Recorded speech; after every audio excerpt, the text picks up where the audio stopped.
atomic mass inversely proportional to atomic volume।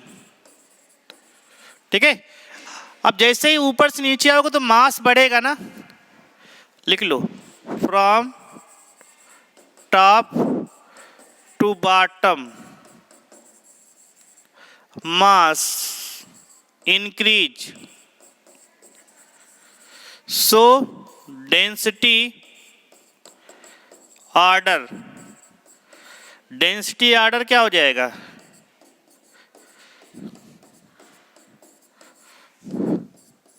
यही बनेगा ना, इसको आपको ध्यान रखना है, डेंसिटी ऑर्डर यही हो जाएगा।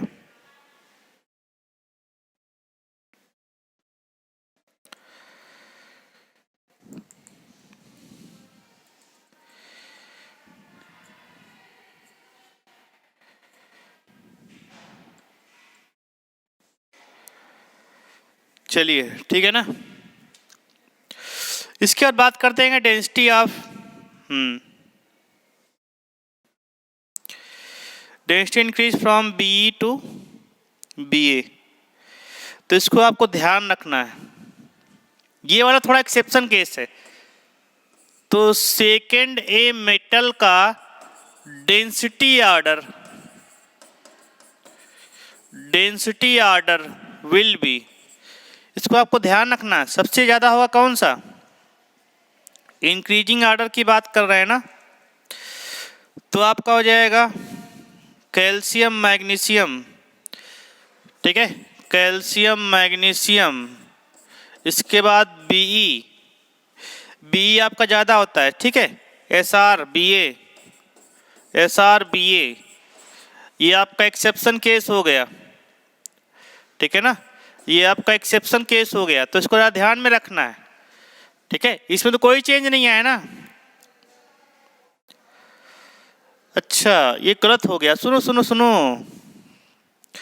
यहां पे आपका पोटेशियम है देन सोडियम है, वही हम कहें गलत कैसे हो रहा है, ये आपका यहाँ पर भी चेंज है। तो कभी पूछ लेता है ऑर्डर बताओ, तो सबसे ज्यादा आपका है रुबिडियम, लेकिन सोडियम ज्यादा है पोटेशियम से। रीजन क्या होगा आपका, vacant D orbital presence in potassium. क्या हो जाएगा, vacant D orbital presence in potassium, लिख लो। तो यहाँ पे रीजन आपको लिखना पड़ेगा ना, तो vacant orbital present in potassium. ठीक है, पोटेशियम के पास क्या होते हैं, वैकेंट डी ऑर्बिटल प्रेजेंट होते हैं। ठीक है, और इसके पास सोडियम के पास वैकेंट डी ऑर्बिटल प्रेजेंट नहीं है ना, तो वैकेंट डी ऑर्बिटल आएगा तो वॉल्यूम बढ़ जाएगा, जब वॉल्यूम बढ़ जाएगा तो डेंसिटी कम हो जाएगी। पॉइंट समझ में आया, मैंने क्या बोला है इसको समझ लो। ठीक है, कि वैकेंट डी ऑर्बिटल आपका किसमें है, के में है ना, पोटेशियम में। तो जब भी आपका वैकेंट डी ऑर्बिटल होगा, ठीक है, तो क्या होगा कि वहाँ वॉल्यूम बढ़ जाएगा ना, इलेक्ट्रॉन नहीं रहेगा लेकिन वॉल्यूम तो बढ़ जाएगा ना, स्पेस ज़्यादा लेगा, वॉल्यूम बढ़ेगा तो डेंसिटी कम हो जाएगी। ये आपका ध्यान रखना है आपको। ओके चलिए आज का लेक्चर यहीं पे कवर करते हैं।